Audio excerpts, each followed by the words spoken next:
Hello, everybody, and welcome to our last online insights of 2023. Don't worry, we have a lot more coming in 2024. Already, some of them are already in the newsletter. So, welcome everybody. I'm Bonnie Halper. I write the weekly Startup One Stop newsletter that goes out every Tuesday morning, and it's a first read of investors, the tech press, and founders globally. Because I'm internet OG, I know a lot of people. Really true. In fact, a lot of people are now household names who started their companies the Web 1.0 days when I started my career in online. I also have a business partner who's not here today because she has laryngitis, not allowed to talk. And we help founders with their pitch decks, and we make introductions to investors and clients where and when appropriate. And we write pitch decks that get results because even in this tough climate, we're getting traction. So I want to thank you all for being here, and I want to thank Joseph for hosting us. And Joseph, tell us about you. Thank you, Bonnie. Thanks everyone for joining. I am a little under the weather, so I'm going to be quick. Joseph Katz. I've been a results-driven marketer for most of my career. I've been part of some early stage success stories and sort of seen the good, the bad, and the ugly of everything that has to do with startup marketing. So happy to talk marketing, go-to-market strategy at any time with anyone, but hope today's conversation is going to be fun and exciting. Oh, it will be. And thank you for being our guest, Simon. So I'm going to ask you if you want to introduce yourself and give us a little bit about your background, because we always go around the room and have all of our attendees introduce themselves as well. So up to you. Love to do it. And first of all, Bonnie, thank you and Joseph for having me here and wrapping up a wonderful year of your Insights events.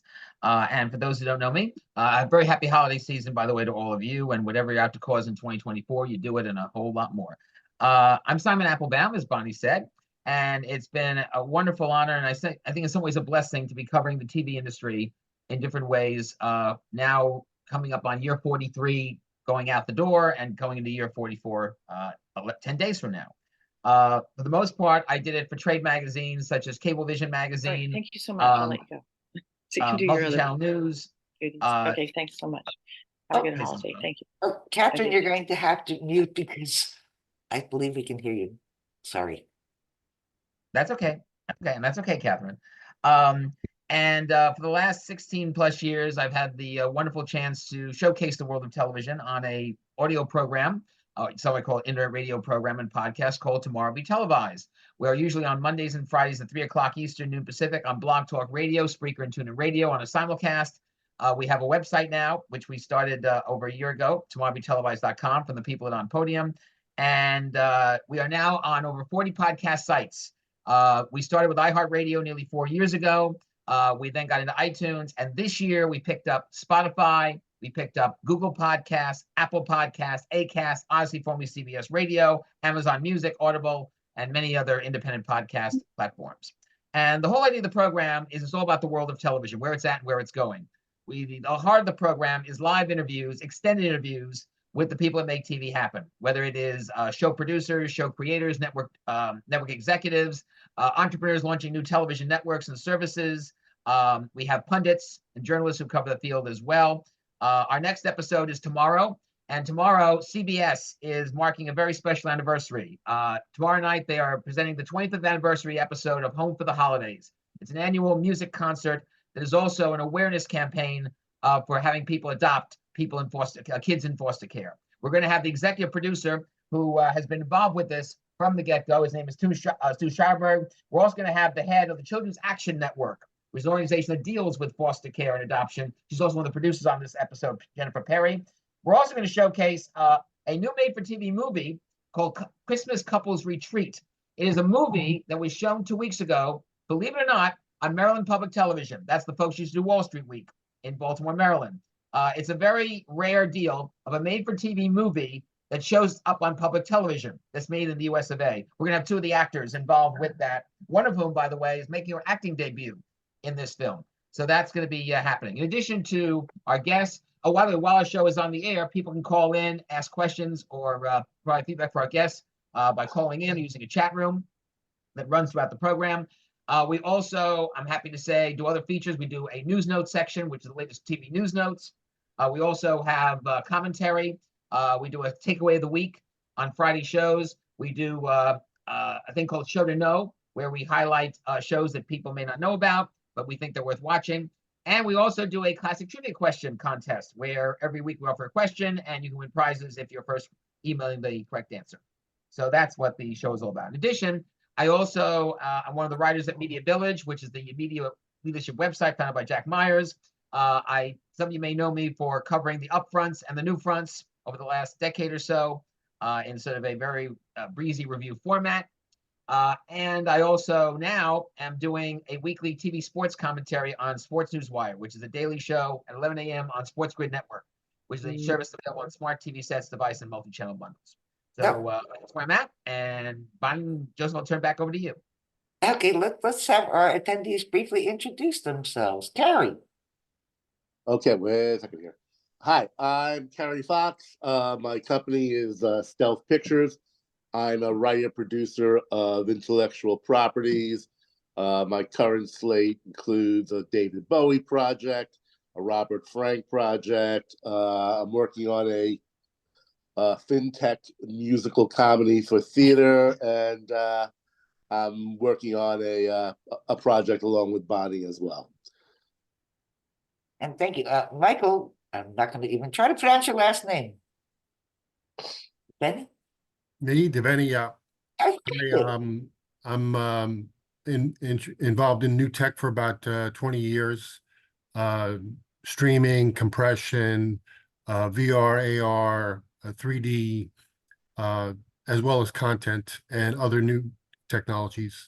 And I've been following Simon for a while, so I'm always interested in hearing what he says, and especially trying to figure out right now, next gen TV, ATSC. Simon is a wealth of information. I just always have to remind him to take a breath. Take a breath. Aaron Winkler.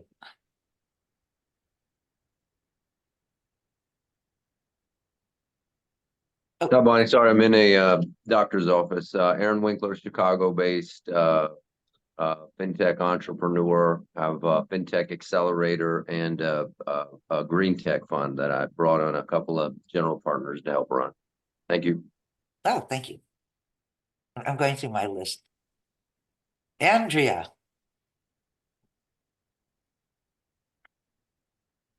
She's always multitasking. Are you able to? She's muted, so. I'm so sorry. Yeah, we go. yeah, I am. It's a little early here, but good morning, everyone, or good afternoon. Just wanted to say, well, anyway, sorry. Former attorney, been working for a Hong Kong family. Very keen on learning about how AI will affect a number of different industries, from media to ad to consumer tech, and across different verticals. Thanks for having us. Sounds like you have a bit of a cold. Annie. A little bit, but yeah, it's also a bit early here. Thanks. Okay, where are you? West Coast. Bay Area, yeah. I figured. Bay Area. Annie or Annie? Hi, everyone. Morning. I'm Annie. Now I'm based in Brooklyn, New York, and I am a product manager by day and an influencer strategy by night. So basically, I am a social media fans. So willing to learn more from all of you about the latest trends here. And yesterday, I saw a news about we need to focus on the SEO of Gen AI version. So that's really intrigues me a lot. So willing to learn more and discuss related issue with everybody. Thank you. And by the way, happy holidays to all of you. Oh, thank you, you too. It's my favorite time of the year, except for summer. Catherine. Oh, and happy first day of winter, everybody. Oh, you're muted, Catherine. But she might still be on a call. Dr. Daniel Sanders. Hello, how is everybody? I'm in health tech, based in Israel. Working with my newest company, Ultra Oral. We're developing consumer products for the health conscious consumer to improve your oral health and also your entire body health. He left off a very important fact. He has a new title of grandpa. Oh, congratulations. Oh, Yeah. Good on that's- you. Yes, thank you. Thank you, Joseph. Ethan. Ethan? Me? Yeah. Yes. Oh, yeah. Hi. Hi, everybody. Ian Garmaze. I'm based in Toronto. I'm the COO of Virtual Film School. We are an online school that provides live training and content creation for social platforms. And my favorite Christmas special is the Star Wars Christmas special. And if you haven't seen it, you have to see it. It's on YouTube. I've never Check heard it of out. it. Thank you. Yeah. We'll talk Christmas movies, that's for sure. Catherine, are you able to introduce yourself now? You're muted.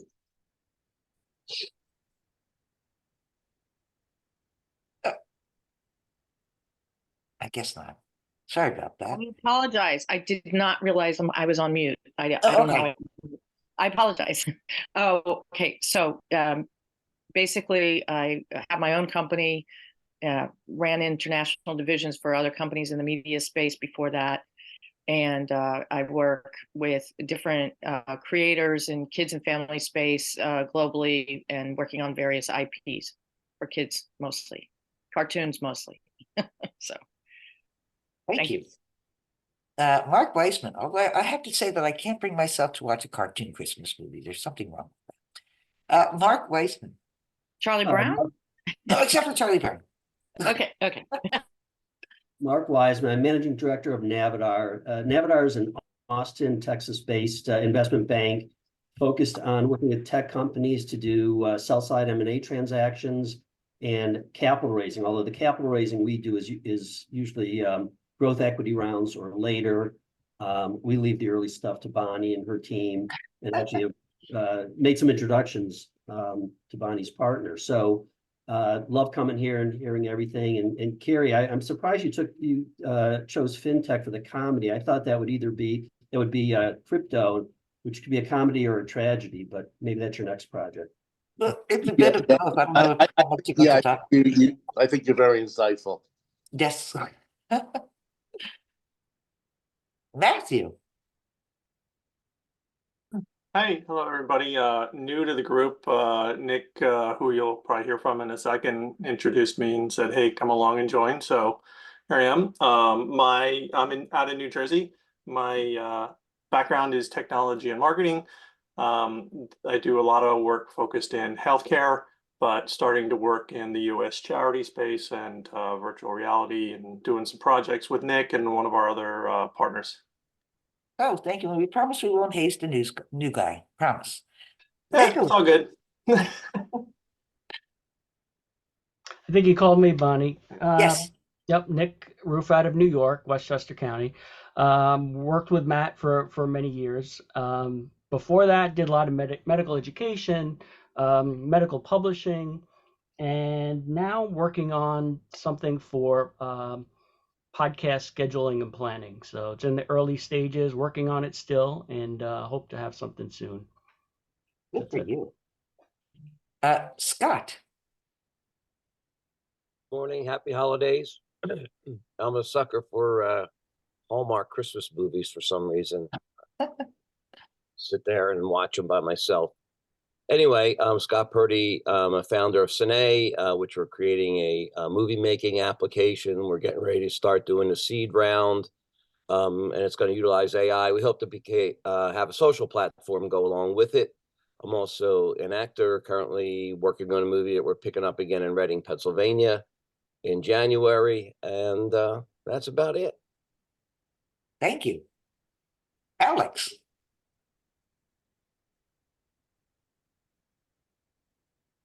Hey folks, I'm in the creative space too. I'm a filmmaker, storyteller. I make videos also for corporations, businesses, and I'm also developing a science fiction series right now. Robin, did I skip over you? I apologize if I did I? Yeah. I thought I did. Thank you. I didn't mean to. That's okay. So I'm really not a movie creative type like all these people I admire on this call, but I'm an expert with industry analysts like Gartner and IDC, and I help startups and scale-ups leverage those firms to speed their business journey. Thank you. I know that Zarin can't talk right now, so any questions? Yeah, I was wondering where Alex is based out of. Hi, Scott. Thank you for asking. I'm based in New York, but I'm also in Canada. I'm from Canada, so I go back and forth a lot between Montreal and New York City. Well, if you get any links to any of those Hallmark movies filmed in Canada, I'd be happy to go up for a little while. Actually, my former teacher and professor at Concordia University directs a lot of Hallmark videos. John Scott Harrison. Yeah, it makes a living doing that. Good, good. Yeah, I do a lot of work in North Jersey. It seems a lot of New York people are crossing over the bridge, and Netflix is building that new studio up there. So, yes. Oh yeah, big time. Yep. Yeah. Thank you. Happy holidays, everyone. Oh, thank you. You too. But we were talking about Christmas movies before we started it, and Simon mentioned some movies I'd never heard of, but Simon has some encyclopedic knowledge of of movies, it seems. Do we want to talk about Christmas movies? Or Yeah, do people have questions? Please feel free. I don't mean to cut off questions. And Bonnie, one more movie that Turner Classic Movies, which actually was a TV special. You know, I grew up on a lot of great Christmas TV specials like Mr. Magoo's Christmas Carol and A Charlie Brown Christmas and so on and so forth. And Rod Serling, who is, to me, one of the greatest writers, not just for television, but anything, who had a deep knowledge of the human condition, did a Christmas movie. It was for Xerox, and it was for ABC, which at the time of the 1960s was doing a series with the United Nations. And they did one called Carol for Another Christmas, which was a very unusual take on A Christmas Carol, starring Sterling Hayden, Ben Gazzara, a rare TV appearance by Peter Sellers, Steve Lawrence, yes, of Steve Lawrence and Edie Gourmet, the husband and wife singers. And it ran one time on ABC, and then did not run at all. And 25 years later, Turner Classic Movies found the film and ran it. And now it's become an annual tradition. You have to watch for it because it's not well publicized, but give it a try. It is a very interesting, very unique take on A Christmas Carol. Maybe the most unique, maybe one of the most unique. And Rod Serling writing it, you know, it's definitely worth the watch. Carol for Another Christmas. So what changes are we gonna see in the entertainment landscape in 24? I know it's just another day, but there's still things change. Sure. Well, I sort of, and by the way, what I want to do is really make this a dialogue and not just me speaking all the time. So please pop the questions in. So make this like an opening statement. I think for me, there are three big takeaways of this year. The first is that smart TV sets and smart TV devices have become the way people watch television. 90% of all US households have these products. That's how they're watching what I call the mega content services like Netflix, like Amazon Prime Video, Max, Peacock, all the plus services, et cetera, et cetera. They are also using it increasingly to watch an incredible variety of new television services that are using these products as cable operators to get through to viewers, as well as multi-channel bundles like Pluto TV, Tubi, Zumo, et cetera, et cetera. Many of these multi-channel bundles now are running, believe it or not, 300, 400, 500. In the case of one called Freecast, nearly 800 channels. And many of them are new. Many of them have original content. It's not like the all Murder, She Wrote channel or the all Twilight Zone channel or the all this. Many of them have original content, scripted and unscripted. Many of them are run by independent players. Many of them are run by people and organizations of color. And it looks like that trend is going to continue into next year. In fact, today got word that In the Black Network, which is one of those services, it was headed by James DeBold, who formerly ran Fox Soul, another service that ran through multi-channel bundles and smart TV sets and devices, will launch tomorrow an Urban Flix TV all scripted series and movies channel that will run again with smart TV sets and devices. Could you put some of those bundled services in the chat when you get a chance? I didn't mean to interrupt, but no. But it's really becoming major. And next year, we've already heard about Dr. Phil is launching a channel. out of Texas, which is going to be news. It's going to be a primetime version of his former syndicated show, maybe some scripted content. Jesse James, the popular Discovery Channel personality, is launching a service called Outlaw TV. There's going to be a new all baking channel called Bold Baking Network, which involves a YouTube personality, Gemma Stafford, and her husband. We're now seeing YouTube stars launch their own channels, and TikTok stars, Dude Perfect, one of the groups that has become a major favorite YouTube. They just launched a channel called Dude Perfect TV. So we're going to see more and more of this as we go along. The second takeaway is that we are beginning to see the interactive TV era finally happen. We are now seeing interactive services go. For many, many years, the issue was the technology is consumer unfriendly. It takes so long to get these services up and running. It's too expensive, etc. The big news is that we are now at critical mass of smart TV sets and smart devices that have artificial intelligence software in them. And that software, which is upgradable, allows audio services like Siri, Google Assistant, Cortina, Alexa to be used with your voice, with a voice remote, with your body language through the television set. You do not have to use a separate speaker. You use the television set. And that is giving people the chance to do interactive things through their TV set, such as LG and Samsung, two of the major smart TV set makers, now have game hubs. You can now play interactive games. In Samsung's case, thousands of them, including games like Fortnite, through the television set with a joystick that, because of artificial intelligence software, powers how you use the game, how you play the game, either by yourself or with others. You can also do Twitch on Samsung's service as well. LG has a game hub. Roku has Wheel of Fortune and Jeopardy on their service. You can play those games on your smart TV, on a Roku set or a service that has a set that has Roku as the operating system. And we're going to see more of that happen. And we're now seeing interactive advertising. Roku has action ads, so you can now use your voice or a voice remote to not only call up the ability to order the service, but to order and pay for it. Or order and pay for a product, whether it's a product from Walmart, a merchant that uses Shopify, and other advertisers. We're going to be seeing, we now have, in some parts of the country, you have telehealth service, you have video chat services, where you can communicate with a doctor one-on-one, or a concierge. You can also, there are some services like Masterclass where you can take courses, either live or on tape, and maybe interact with the teacher. Or the person that's speaking. There is a service called Fireside, which is in part launched by Mark Cuban of Shark Tank fame, the owner of the Dallas Mavericks, where they have various channels where you can take classes or you can be part of sessions, whether it's the popular psychic Tyler Henry, whether it's a Fashionista channel involving fashion, be able to see live runway shows and talk to the designers and things like that, which, by the way, is available on Amazon Fire TV. What's the name? What's the name of that? Fireside is the name of the overall service, and it consists of various individual networks that are put together by entrepreneurs.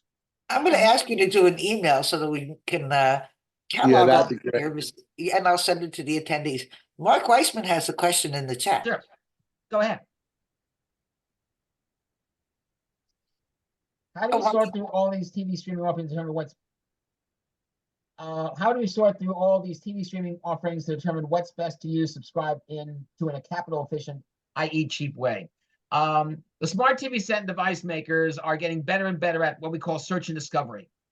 Depending on what smart TV set device you have, it is getting easier and easier to find the channels. Because in some cases, the channels are grouped by subject matter or genre. In some cases, new services will be highlighted.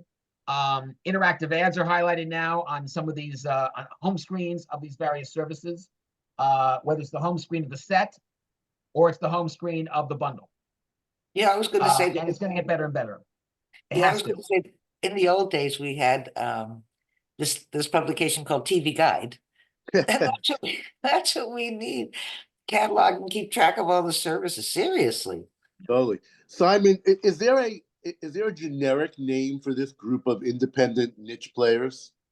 No, there isn't. However, we now have two trade associations that are working with them. One is called the Independent Streaming Alliance, which works specifically with independent programmers who have channels on.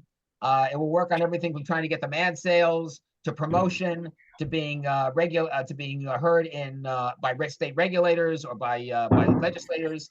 The other one is called the Streaming Innovation Alliance, where some of the mega content servers like Netflix and Disney Plus are involved, along with independent players. And I think these two organizations are going to play a big role in terms of how many of these new channels keep going and thrive. One other thing I want to mention quickly about artificial intelligence.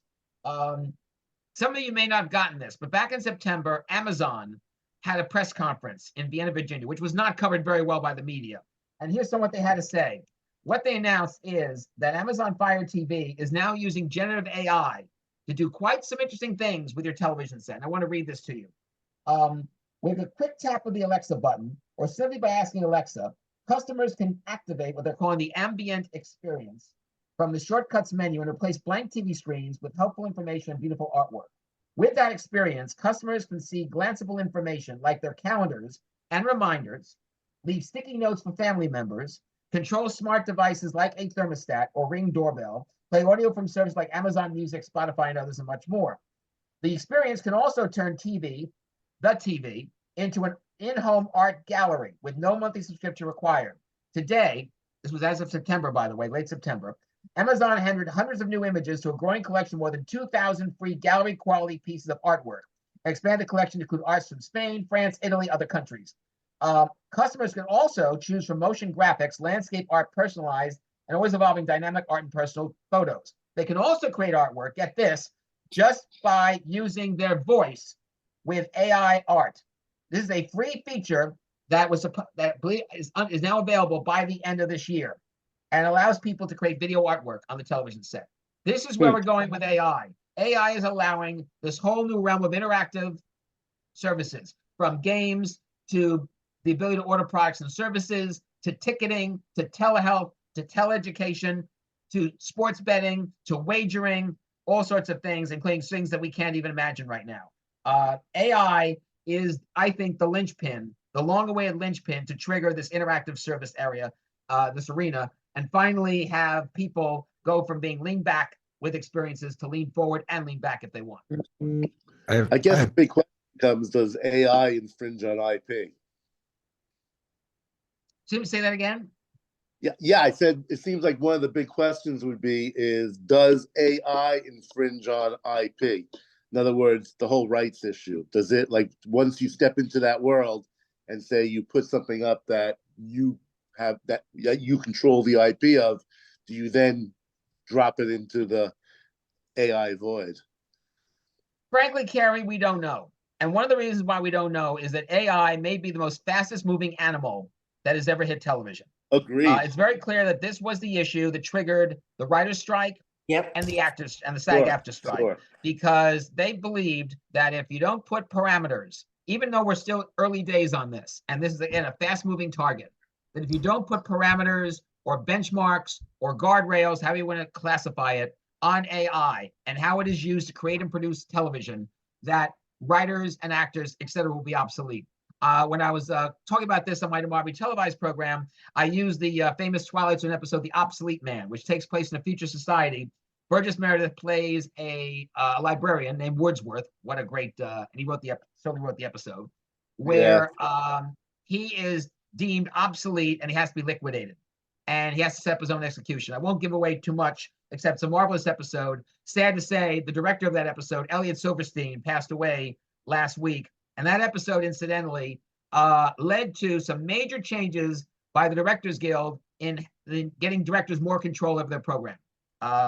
If you want, I can explain it quickly, but I would suggest to read The Twilight Zone Companion by Mark Scott Secree, wonderful science fiction writer, TV producer, who explains it very, very well. But Elliot Silverstein should go down as one of the great TV directors, episodic directors, who made major changes in terms of getting more control for directors over their work. Now, Joseph has a question. And by the way, people, if you have a question, because like I said, Simon barely takes a breath. just raise your hand. And Joseph has a question. Yeah, I was just curious because you mentioned the ads, you mentioned streaming services and subscriptions. Like, where's the business model for this going? Like, where you think it's going to end up? It's like a Netflix model, or is it advertising? I'm just curious.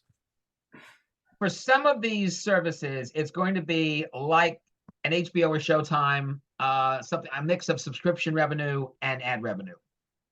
In other cases, it's going to be all ads. However, keep in mind about two things. One, it's going to be limited commercial ads. This is not going to end up being, I think, like broadcasting or cable, where you now have 18 to 20 minutes of every single hour of programming, day or night, be ads and promos. I think that's one of the things that has, by the way, taken people away from broadcasting cable and moved them to Netflix's ad-supported tier or Disney Plus, et cetera, because they have limited commercial interruptions. The ads stand out because they're not in pods that last 3, 4, 5, 6, 7 minutes at a time. The pods are at most 60, 90 seconds. The ads are going to get more and more, I think, personalized to the network or to the kind of viewer they're trying to reach. And third, they're going to become interactive. For example, you might choose the ad you want that you think would pertain to you from a particular app, whether the advertiser is Progressive Insurance or Liberty Mutual or Ford or McDonald's, et cetera. And you will be able to order the product and service, whether it's to order, let's say, something from Grubhub or Instacart or DoorDash, or whether you want to get more information about, Tide detergent. You'll be more in control of not only the ad, but the information you want about the ad and how you want to be with that ad or be with that product or service. You talked about guardrails with AI, but what are guardrails that are being in place for privacy of the data that's being collected? Yeah. Huh? As if that was ever Good question. Yeah. Again, we do not know. It is a lot's going to depend on how this develops and how people, because people program AI, how they're going to program it or not. And that's all I can say for now, but there's no question in my mind that AI is definitely going to have two big consequences for television. One, how TV content is produced and created, and secondly, how interactive the TV set is going to be. Keep in mind also that another way we're going to see AI make a difference is with animation.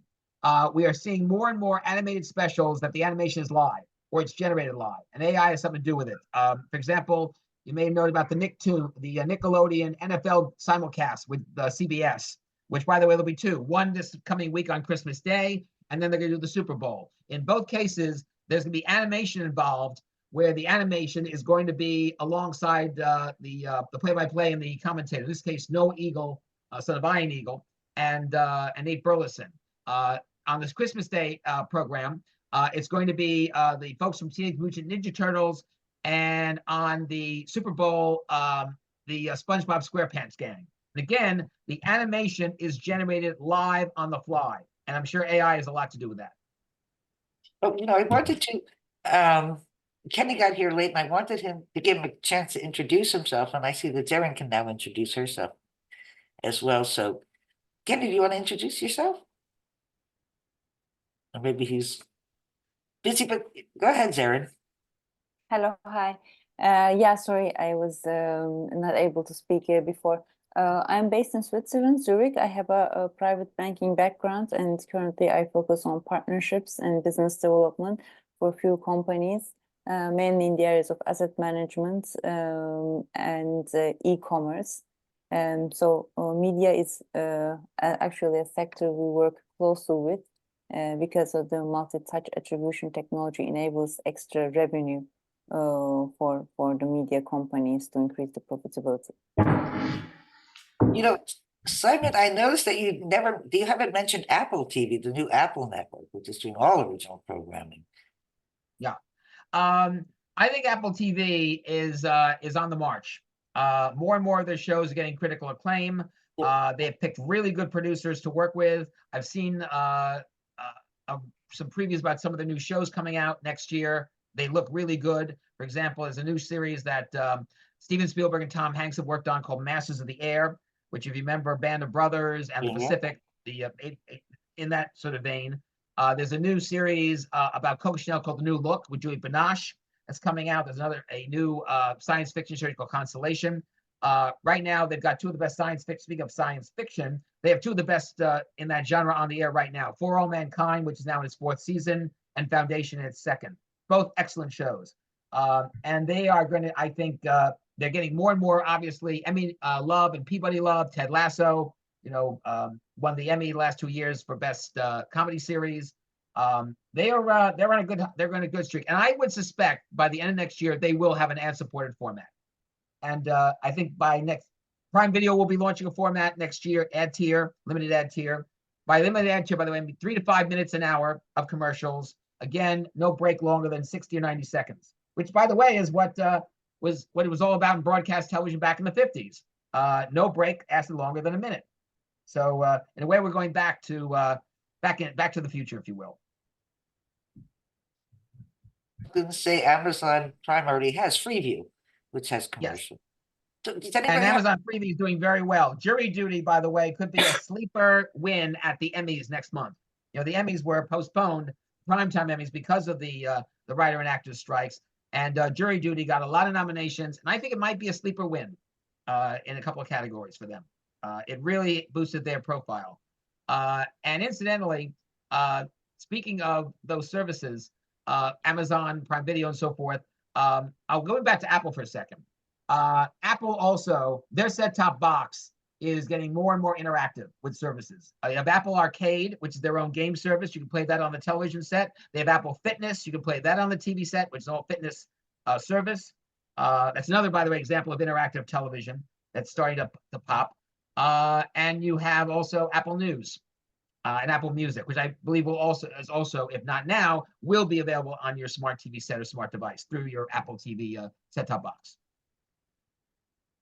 Anybody have a question? Yeah, thank you, Simon, for all that information. I'm more on the creative side. I'm not following all the development on the tech and financial side of media and entertainment. It sounds like to me, and I see, my kids, how they use, their phones. They're not really focused on televisions at all.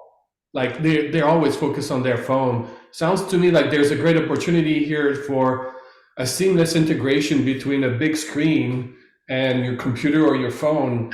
And as you talk to your phone, it shows up on, the results, what you're asking, your commands end up on the big screen and vice versa. It sounds like whoever is able to integrate the phone experience with the big screen is going to win big.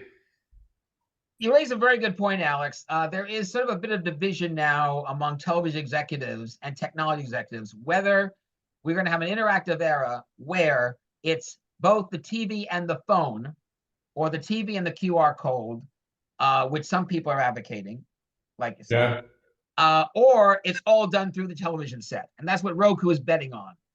Roku and others are saying we should do it all through the TV set. Another company that is betting on that is Telly, which is the smart TV set that wants to be the iPhone of television.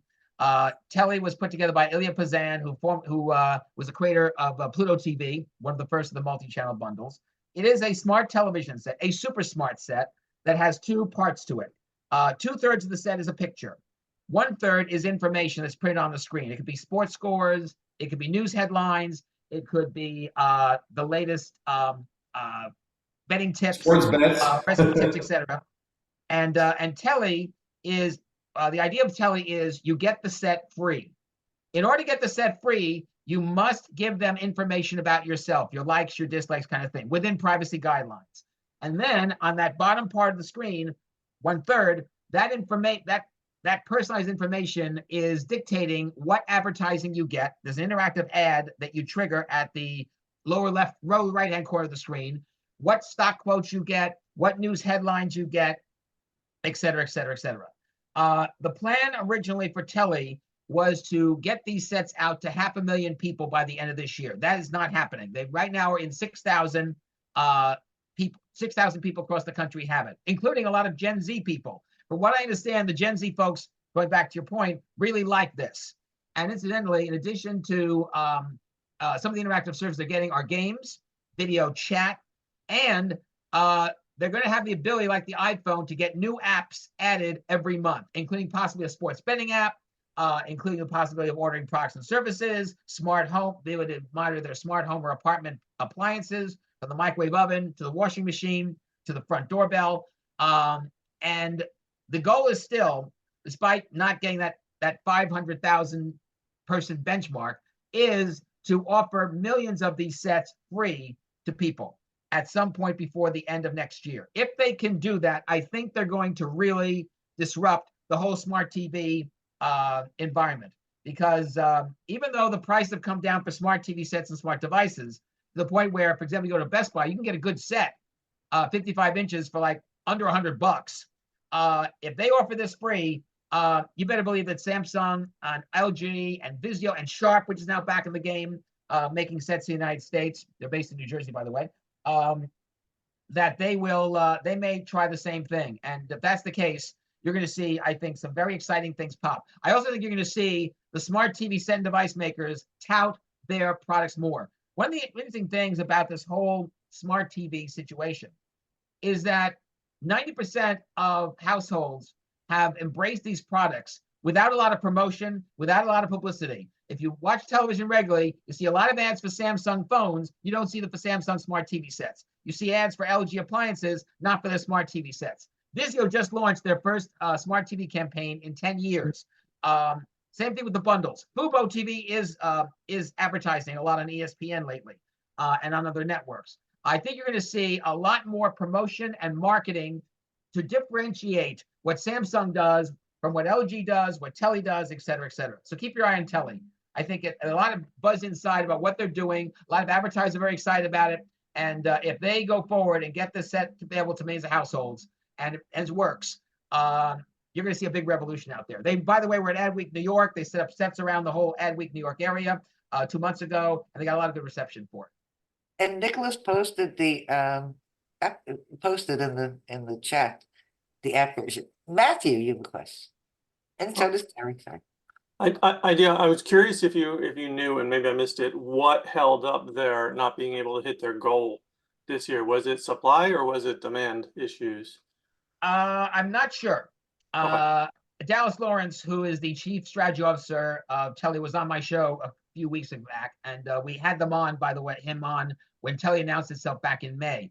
They initially had 100,000 people call in saying they wanted the set within 36 hours of going public. I have a hunch it may be a mix of supply, it may be supply chain, it may be just that they got to give themselves up to speed a lot faster than they originally intended.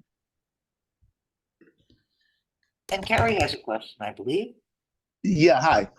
Is there a mobile version of Telly? Like you said, you said the emerging market split between mobile, the phone and the traditional screen, so to speak. Is there any kind of niche or model that relates back to the phone? No, Telly is also one of those people who believes that everything should be on the TV set. Oh, they want to be the iPhone of television. They literally want to be the TV version of the iPhone. So what would be the argument for mobile, for the phone? Is there one? I think it is one. And maybe it's a case. I think the argument might be, well, people are so used to doing everything on their smartphone or their cell phone that why have them change the habit and get adjusted to a whole new habit.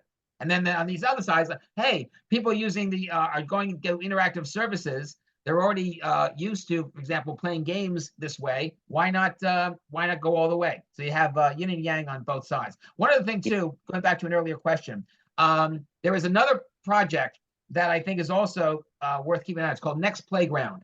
It is a Rubik's Cube-like device that you plug into your smart TV set or device that allows you to play games and other unique educational immersive experiences on the TV set by yourself or with family members or friends using body language, using your gestures. And Time Magazine just called it one of the top 200 new inventions of the year. It is now available in different locations. You can go to nextplayground.com and find out more about it. David Lee is the head of Next Playground. I saw it at Pepcom's Holiday Spectacular here in New York last month, and it's very impressive. What David is doing Next Playground, I think, also bears watching. This idea of special plugins where you can do all sorts of unique interactive experiences. Yeah, don't forget to put that on your list that you're going to send us, and I'm going to share with the group. So, next question. I know you always have a question, Ian, or a comment, so I'm curious. Yeah, when you've seen what I've posted, I mean, but this all sounds great, but like from the profit perspective, according to the Wall Street Journal, it doesn't look so hot. I mean, like most of these streaming companies are losing billions of dollars. And that was during the period of low interest rates, which is over essentially. So I think there's still an open question how many of these things will actually be real businesses as opposed to kind of like sinkholes for cash. But that's why I'm a kind of a skeptic, I guess. But that's the way I see it from what I've read. How do you feel about that? Yeah, Ian, it's easy to understand why. Right now, Netflix is profitable. And Amazon and Apple both see what they're doing as loss leaders. Although Amazon is starting to make money because of two things. One, Prime Video is doing well, plus they got Freevee, which is their ad-supported venture. And Prime Video is going to launch an ad-supported tier. Plus, Amazon has got a lot of ad power. Twitch, we think, is going to become more and more a smart TV service, which is their gamey type service. And also, they have a thing called Amazon Live, which is a 24/7 venture. It's like their home shopping network, their QVC, which I think next year will become a smart TV service. It's hush-hush right now. So I think Amazon's got a lot of ways to play. Apple TV, same thing. Apple makes zillions of dollars, so they can spend. Max, by the way, became profitable this fall, at least on a quarterly basis. Disney Plus is saying that they will be profitable by the end of next year, and they did a lot of cost cutting.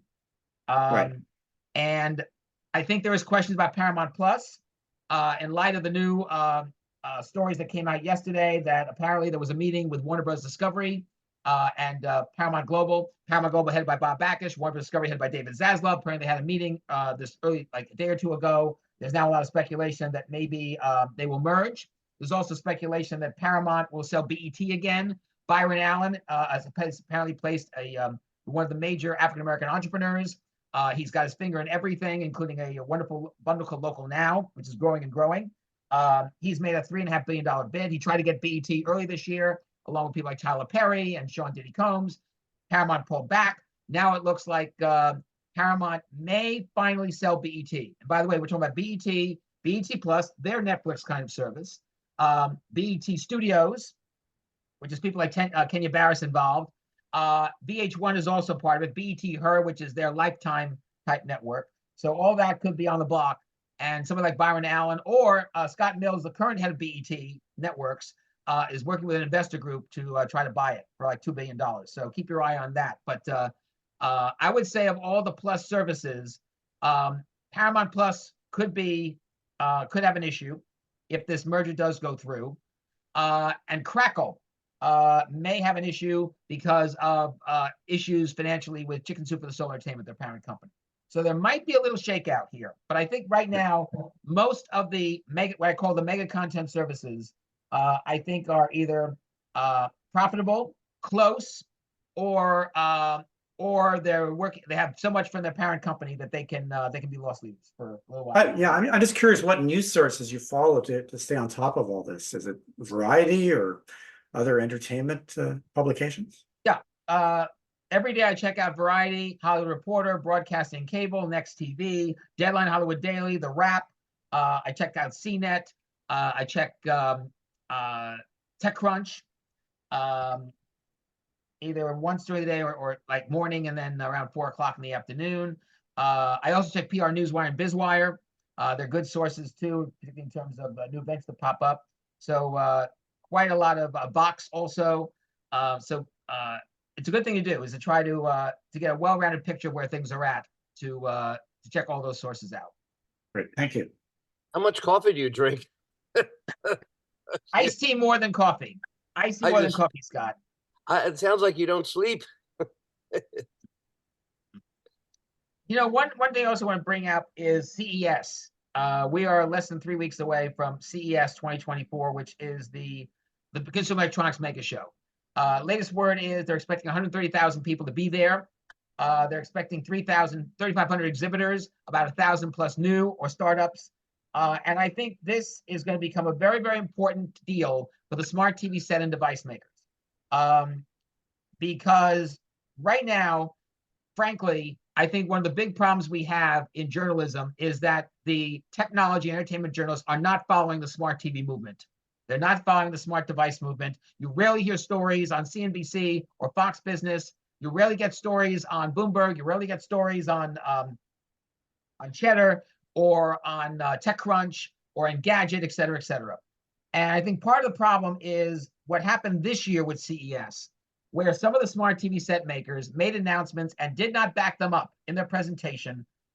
Rents this whole issue of credibility to why should we cover them if the announcements don't come true? Give an example. LG, one of the top smart TV set makers, in their presentation this past January at CES in Las Vegas, made a number of big announcements. One, they made announcements for home security on the TV set deal with ADT, one of the top home security companies.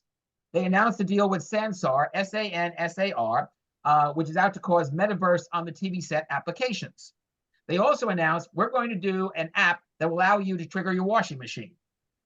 With all three of these announcements, they did not bring up people from the companies involved on that stage to demonstrate. At the same time, the public relations people and the marketing people did not come out with a press release about every one of those situations. Nothing about their home security project with ADT, nothing about the Sansar project, nothing about this washing machine deal.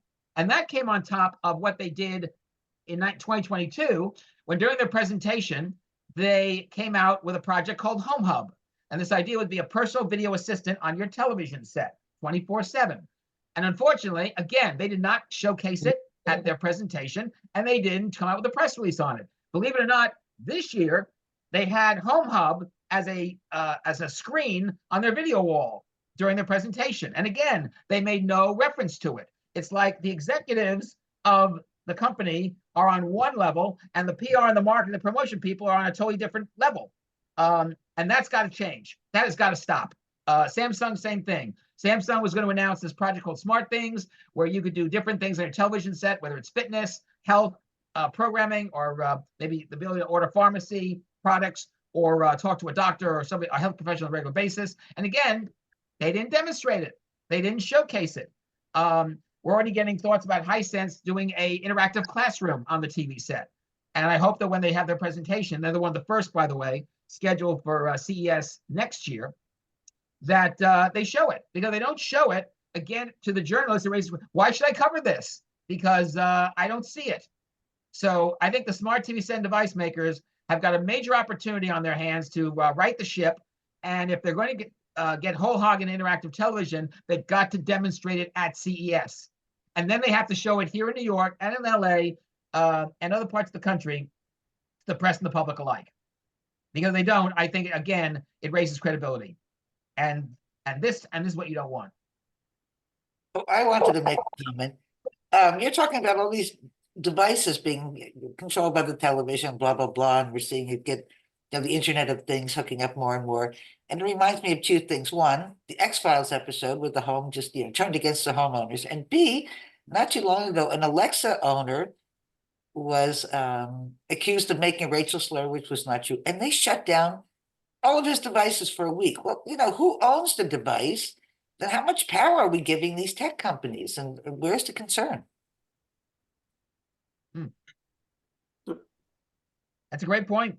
Bonnie, And that's why and that's why it's very important that these device makers say something about this during their presentations and with the press afterward. Another issue I have, by the way, Bonnie, is that we had a number of events here in New York this fall, NYC Television Week, the Hispanic TV Summit, and Adweek New York, where in the first two cases, most of the panels did not have Q&A. And in the case of Adweek New York, not one panel I went to, whether it was a morning panel, whether it was an afternoon panel, including two panels on telly, did not have Q&A by the audience. And I don't know what is in the heads of the people organizing these events. That can't happen. I'm sorry. As a journalist and as somebody from the audience should not be a bumps on a log. They should have the opportunity when they hear something to respond to it.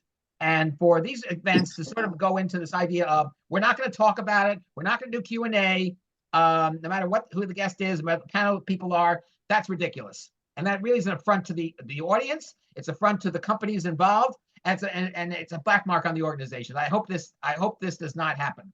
I really, really hope that we turn this around, because I think it frankly, again, raised the issue of why aren't they talking? Why aren't we having a dialogue like this?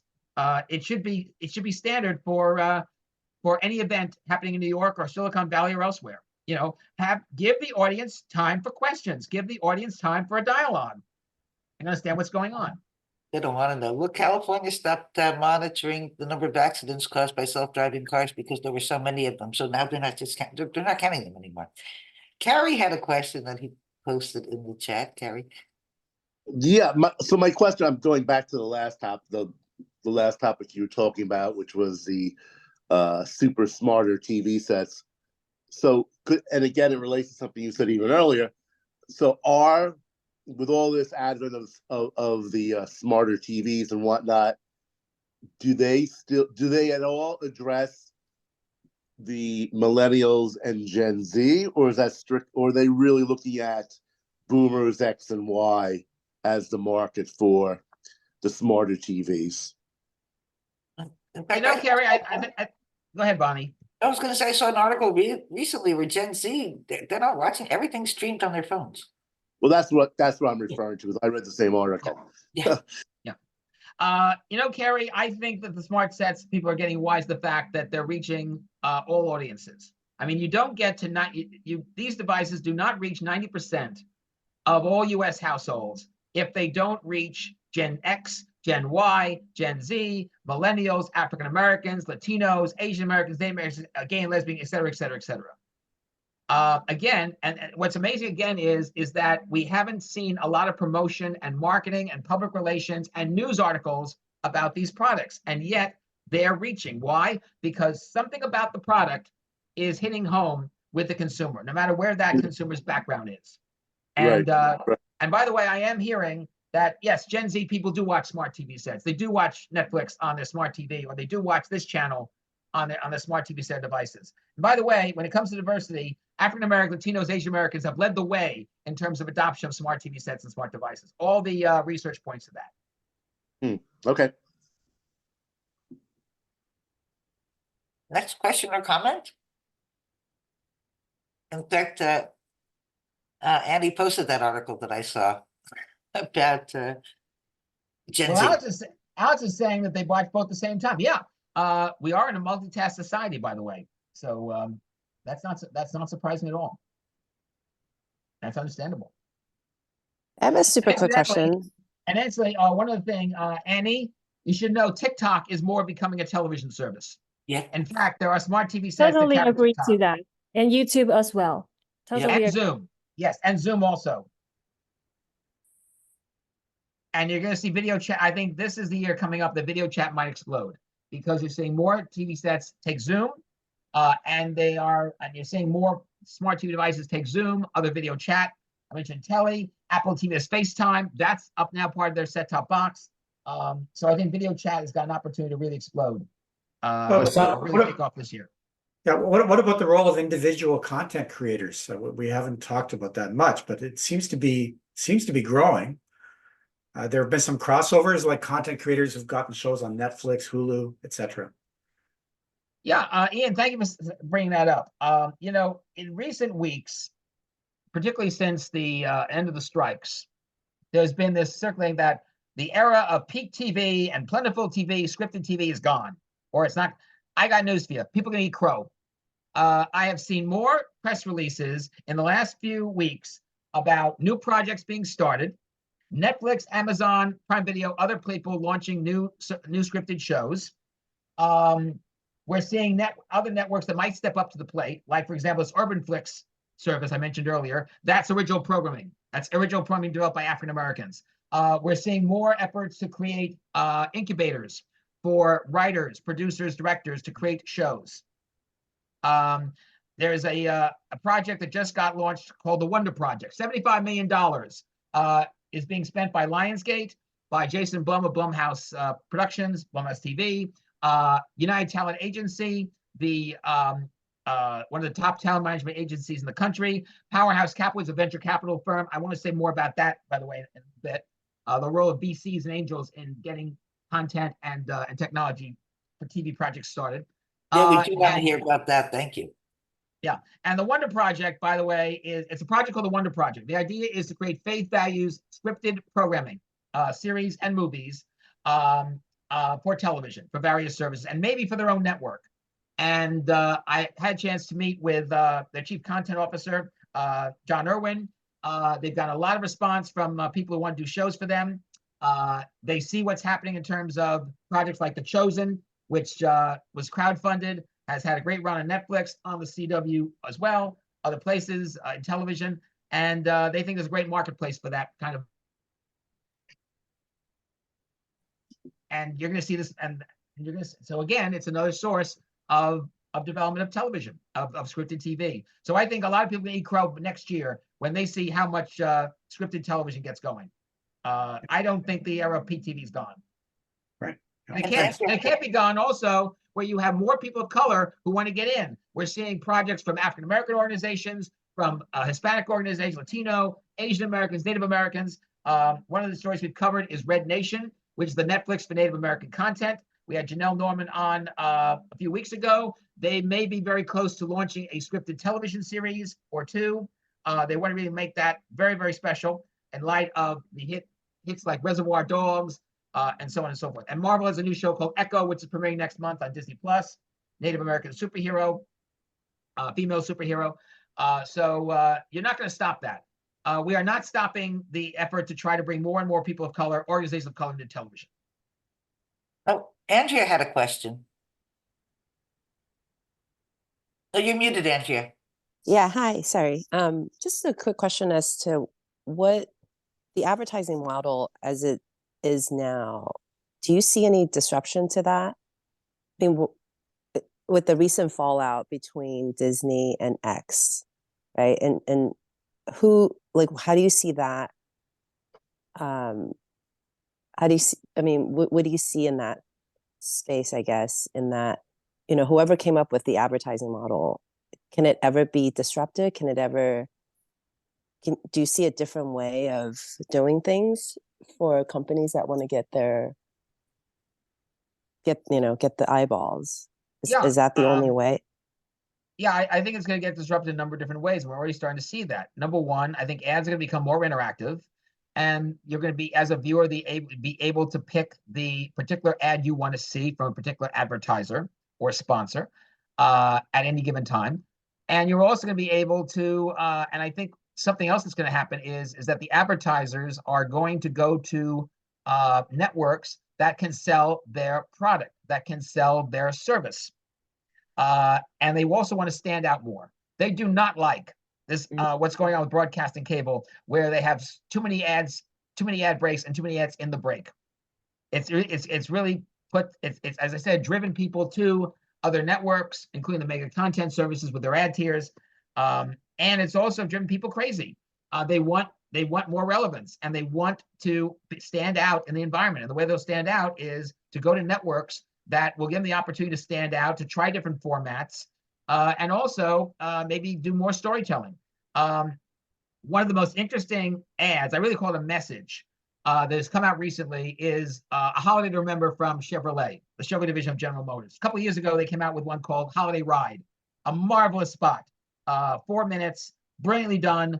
It makes you cry. It's one that it shows what you can do with for those who remember that ad. It is about a husband who loses his wife, and every year he puts a wreath on the barn, which houses a beat up Chevrolet.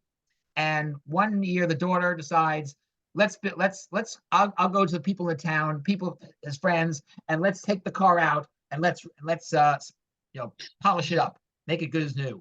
And then when he goes the next year around Christmas time to put the wreath on, he then opens the doors in the barn, and voila, here's this gorgeous new version of his Chevrolet, where he put a picture of him and his wife in great times, and he takes the daughter for a ride. And the scene that they both get together, where he says, crying, "Thank you," is one of the most poignant scenes you will ever see in a commercial or a television program. I understand that the production crew was crying when they shot that scene, which was done in one take. Now there's this new ad. Holiday Remember was on one of the Thanksgiving Day football games. It's a 5-minute spot. It's brilliant. And it is about dealing, and a very important message about Alzheimer's. I saw that. It was fantastic. Yes. It's not a commercial, it's a message. And it's great that Chevrolet is doing something like this. And I think you're going to see more spots like this where it's not about the product, it's about how either people use how people are moved by the product or inspired by the product. And I hope that ad gets more play on television. It is a brilliant spot. Yeah. And those are yeah, I'll look for it for sure. But I just meant also, so these are okay, cool. Thank you. Thank you for sharing that. And so one other those thing, are by the way, still about ways YouTube. to fine tune. No, go ahead, Andrea. Go ahead. Oh, sorry. No, I was just commenting how those are great ways to fine tune and really, perfect the art of storytelling. But I just meant with my original question, whether we could zoom out and see if there's something alternative to, if you see any alternatives to the advertising model in general, right? So if you were to zoom out, is there another way that companies can, I think we're just so ingrained with concept of advertising and we just kind of take it as is. But if we had to return to the way things were before advertising came along, what would that be? Can you think of anything that's? Yeah. And by the way, somebody mentioned YouTube before. We should point out that YouTube is more and more a television service, and that more people are now watching YouTube on the television set, which may be why some of the YouTube stars are now creating their own channels, like Dude Perfect. And there's some other ones we hear about too. There's also a company called Viral Nation that's working with YouTube personalities and influencers to create their own either TV series and/or channels. One of the great things about YouTube, and this will get into your question, Andrea, is you can watch a great repository of old television shows from the 50s and 60s. And on some of these shows, the advertiser was ingrained in the plot of the show or in the content of the show. A great example of that was the Burns and Allen show. George Burns and Gracie Allen was who were the great comedy teams of all time. And for years, for most of the 1950s, had their own television show on CBS. And a lot of times, the show was sponsored by either Carnation, evaporated milk, or BF Goodrich tires. And when Carnation was on, they would have around midway through the scene at home with George Burns and Gracie Allen, they would have Harry Von Zell or Bill Gowen, whoever the announcer on the show was, come by and say, "Hi, Gracie, I understand you're watching. I have this recipe with Carnation evaporated milk. And tell me all about it." And Gracie would talk about how evaporated milk is great and wonderful, and Harry would say, "Well, 9 out of 10 women use Carnation evaporated milk with their kids," and so on and so forth. So it blended the message of the ad with the storyline, or as a nice respite. State Farm Insurance was a sponsor of Jack Benny's programs, and there was one situation where there was a courtroom scene. This was a 1960s episode where all of a sudden these trumpeters come out in the courtroom and they have a banner. The banner unfurls and it's State Farm Insurance logo. So sometimes you could do it that way, integrate it in the storyline. Maybe have like a State Farm rep be a character in a show. Or you could do what General Electric Theater did for many years, which was to have these segments called progress reports, where Don Herbert, known to many as Watch Mr. Wizard fame, would do a 2-minute or 3-minute report on here's how progress in technology is impacting you in this way. And because of the time, General Electric's theme, their motto was, progress is our most important product. And so the progress report would demonstrate how that's impacting society.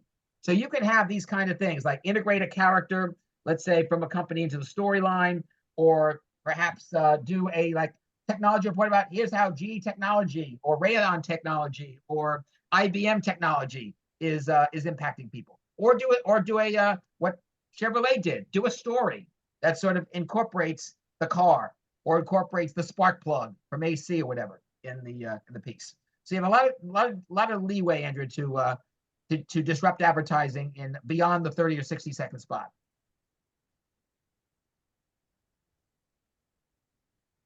I mean, with AI, Simon, it's going to be so malleable. It's going to be easy for the viewer to determine what kind of advertising they want embedded in the programming, in the content. I mean, to an extent that's hard to imagine right now. But if you have favorite cars, for example. Well, maybe in the programming, you'll see BMWs being used as the main car of the hero. And for another viewer, it's going to be, Chevrolet. Who cares? It's like, it's going to be so flexible. You're going to be able to change your cast. You're going to be able to put even your mother-in-law as the villain if you want, or your father-in-law as a villain if you want, So it's totally different world that we're entering into. It's going to be very malleable and flexible according to the likes of the viewers. Yeah, Alex, and also speaking of cars, given what Amazon Fire TV is allowing people to do now with generative AI, this ability to create their own art gallery or their own video artwork and put it on the TV screen whenever they want, what's to stop them from designing their own car? To reach out to General Motors or Tesla or Solantra or Ford and say, show me a design of a car. I'll pick the color. I'll pick the paint. I'll pick the features in the car, whether it's the dashboard, the GPS system, and so forth. That could be a very big possibility of AI, the ability to design the product, the car you want, or design the insurance policy you want. I haven't even mentioned ticketing yet. The ability to say, order the tickets for the restaurant you want to go to, and maybe order the menu, so that the menu is ready to go when you arrive at the restaurant, or the let's say the sporting event, or the music concert. And maybe input like, here's what I'd like if Taylor Swift is performing. Here's the song I'd like to maybe have her consider singing. So there's all sorts of things you can do with AI as a tool. So it seems to me, Simon, that it's the interaction, the ability to interact with, let's say, AI entity on your big screen or on your phone seamlessly, and give it commands to what you prefer. Like, you're starting to watch an ad on the big screen, and you tell AI, I don't like that. So it's switching to another one. I don't like that, switching to another one. Okay, this one I like. It's like this continuous back and forth with AI and yourself will really, I think, shape the experience on all levels. Yeah. As long as you keep it simple, make it consumer friendly, make it easy to understand without dumbing down the viewer or the user, and at the same time, give them confidence that, I'm not going to be compromised. When I make this transaction, when I do this practice with this particular AI application, I'm not going to be compromised in any way. That's the big issue that I think a lot of people might, as we go forward, depending on how AI evolves, that might be the big issue, which is, am I going to be compromised along the way? Am I going to be hacked? Is the information I give going to go to a terrible place or position? Yeah, definitely. That's a big issue. Very, very. Could you talk a little bit more? Could you say a bit about attribution and how an ad's actually working? So if you're on the computer, there's certainly a easier way to track that based on, cookies and maybe some other metrics. But if you're spending a ton of money, like crypto.com in LA and various sponsorship on that level, how do you really know it's working? And yeah, I'm just wondering if AI could also be instrumental in, figuring out on a more nuanced level what's working and what's not. That's something that I think the ad industry and the programmers are going to have to come up with together. Is how do you come up with an attribution system where you not only can know or get a good overall picture of who is watching your ad and who is taking action on your ad and what kind of actions they're taking. So there's three things in one here that everybody has to deal with. And I think that is something that starting next year, we're going to see a lot of ad conferences, whether it's Advertising Week New York, whether it is the New Fronts and the Upfronts events, Interactive Ad Bureau, and maybe these new organizations like Independent Streaming Alliance and the Streaming Innovator Alliance are going to have to deal with, which is this issue of how do you attribute, how do you make sure that the buy you use the buy you make is going to work out in terms of the audience you get, in terms of how they react to your ad. And it may take some new infrastructure going back. And that infrastructure may have to disrupt what you currently do. It's funny, we're working with a company and that's exactly what they're addressing, Andrea. That's their whole focus. So yeah, people are working on it. It's the main one in particular. Awesome. Thanks. Gary, I think you had a question. And it's funny because we're sending it out to, they're not raising much because they don't need to, but we're sending it out to investors. Investors love it. Every single one has taken a meeting, so FYI. So yes, it is a hot area. Yeah. Carrie, I see your hand up. No, that was from earlier. Oh, I see. Speaking of investment, I want to great segue. VCs.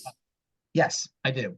I am a big fan of venture capital and angel investor and crowdfunding and so on and so forth. I think that what the venture capital industry has done with other industries like healthcare and fintech and so forth has been magnificent. They've really, I think, played a major role in innovation and making it happen. They haven't done it with television, and that's a shame. And frankly, I think it's inexcusable that they're not. Some have, by the way. You might not know it, but a service that started Classic Sports Network and then became ESPN Classic did get funding from VCs, including athletes who became venture capitalists for that venture. TV One, the African-American network that later mentioned Comcast, was started in part with venture capital funding. So a number of, over the years, content technology funds for TV ventures, whether it was content, hardware, software, programming, came from VCs. And they were the exception. It's time for that to become the rule. I've suggested for a long time that VC should spend $1 billion. I understand VCs spend, usually budget like $30 billion every year for what they do. It's not asking much for VCs and angels to spend $1 billion a year on new technology, new TV technology, new interactive content, new programming services, et cetera, et cetera, et cetera. When I've approached VCs on this, I get excuses. I don't get, oh, maybe we should think about this. Maybe this is an interesting way to go. I see what's happening with, these new services and so forth. And it turns out to be, no, it's this, it's that, it's a hit. It's time to stop that. It's time to cut this excuse making out. And it's finally time, given all the opportunities that are out there and all the challenges that are out there in this TV environment, especially we're moving this interactive era, which I think this will be an interactive decade and going way beyond this decade. That the VCs and the angels get involved, spend some money, try it out. You might be surprised. And that goes to the angel investors too. And I'd love to see Shark Tank, which I think is a fantastic show. I'd like to see them showcase a new television network or an interactive TV technology going after funds. So to Mark Cuban, if you can be part of Shark Tank and you're launching a venture called Fireside, which is an interactive TV, I would love to see the Shark Tank producers show a new television network or a new interactive TV technology, like Next Playground, go after funding. I think Mark stepped down from the show. Yes, he did. Yeah, it's his last season. Yeah. So you may want to pick one of the other guys or ladies. And Well, one of the things, I'm sorry, one of the things too, CES should take a lead role in getting the VCs. A lot of VCs attend CES. And CES, I think, should take a lead role in getting VCs able to spend on television. Gary Shapiro, who is the head of CES, I think is one of the great trade association leaders in any field. He is a big champion for innovation. He's a big champion for technology. And I think he and his organization should lead the way in getting VCs and angels to fund, and also to encourage crowdfunding of ventures as well. Equity crowdfunding or crowdfunding of single projects, including using things like Kickstarter, Indiegogo, et cetera, Seed and Spark, to invest in more TV ventures.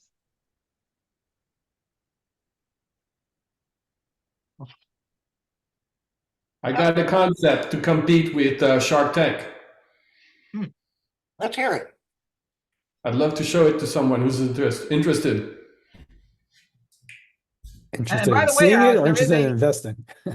Yeah. And by the way, Alex and just everybody, there is a television network that just started called Entrepreneur TV, which actually started as a web service. Now it's a TV service. It's available on Cineverse formerly Cinedigm, which is one of the interesting bundles that carries a lot of original ventures as well as library content, and doing very well with it.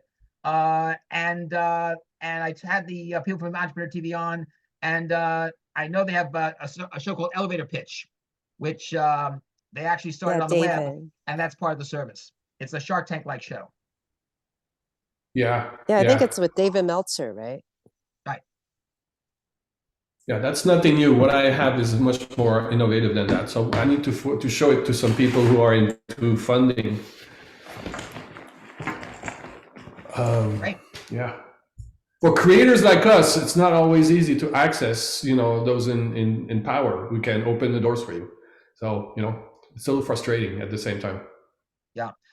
And that's why I hope that CES or these new associations like the Independent Streaming Alliance, the Streaming Innovator Alliance can open those doors, whether it's with advertisers, whether it is with finance people, whether it's VCs and angels, with crowdfunding organizations like a Kickstarter, like Seed and Spark, and others to get their services off the ground, or to expand their services, or expand the original content that they do. So I'd love to see that happen. I was a little concerned that CES did not do an unveiled event here in New York, which they've done for years, with the exception of the pandemic years, for the first time ever. And that when CES had a video preview, which they did a week or so ago, that not one person on that event mentioned television. That shocked me. I was really, really shocked. They had Shapiro there. They had two of his top officials there talking about the show and some of the trends, as well as two reporters, and not one of them mentioned television. Which is like, why didn't you reach out to Gary and mention this to him? I have, and I would love to have him on the show on Tomorrow Will Be Televised. I would have him for an hour and talk about it. And by the way, he's also been a very big supporter of Next Gen Television, which right now 10 million people have around the country. We're now seeing most of the major markets have it. The question now is smart TV sets and devices going to outdo Next Gen? Is that going to pretty much boot that out? We'll have to see. I think this is a very important year for Next Gen. I haven't been on Digital Hollywood lately, or attended Digital Hollywood, but are they giving that any focus at all? Yes. Yes. Digital Hollywood, Variety has an event there at CES as well this next year, which is the second week of January. Well, and by the way, for the first time, CES does not have a TV keynote speaker. That's another shock. I hope they still have a chance to get one, but I'm really shocked they do not have a single keynote speaker. I'm talking about the likes of the guy who runs Intel, Pat, or they got the guy from Siemens, I think, is going to be speaking this year, and a woman in health as well. But I'm shocked they do not have a TV person. They have it in their C-Space, which is their entertainment arena, but they don't have one for an overall keynote speaker. And incidentally, something to keep in mind is telehealth. It's time that the digital health community start mentioning telehealth on the TV set, because it is happening. Comcast is administered a company called Independa, which gives you the ability to talk to your doctor one-on-one in a video chat style, plus also order pharmacy equipment and products.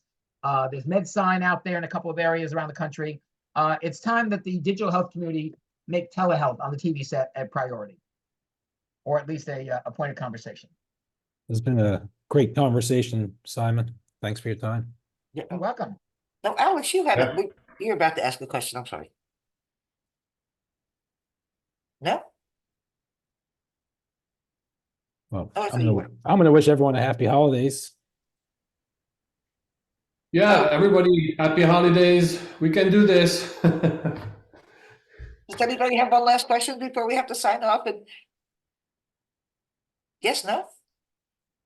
Well, I do want to say, no, go ahead. So I think somebody had one. No, I was just gonna say I was gonna post the video to my YouTube channel later today. Okay. I just want to say thanks, Bonnie, to everybody for doing this. This has been really, really fun. Just to let you know, I do this twice a year with the students at New York University Stern School of Business. There's a wonderful professor, Albert Lieberman, who used to do the Teacher TV forums that were done here in New York. Now they're done in Los Angeles. And it's always a pleasure to do this kind of thing, to use it as a dialogue, not just me speaking, but you speaking. So I want to thank you for all being here. And And also, again, if you want to catch my show, you go to blogtalkradio.com, street.com, tune.com. We're on live 3 p.m. Eastern, noon Pacific. You can also catch me on podcast. Catch my Sports News Wire segments on Sports Screen Network. Wednesdays, usually Sports News Wire is 11 a.m. Eastern, a.m. Pacific. And I'd love to hear from you. You can email me at simonapple04@yahoo.com, also at mediavillage.com or org. And you can also catch me on social media at LinkedIn, Facebook, and X or Twitter. And if you do respond, I respond back within 24 hours. That's my promise, because what you say, as I say on the program, when we end our show, Tomorrow Will Be Televised every time, what you say matters now more than ever. So I deeply appreciate the opportunity. I will include Simon's email address when I send out the recording. Thank you for all this information, Simon, which we certainly don't hear otherwise. And like I said, encyclopedic knowledge. And thank you all for being here, and have a wonderful holiday. And we'll see you in the new year. Yes, and whatever you have to cause this new year.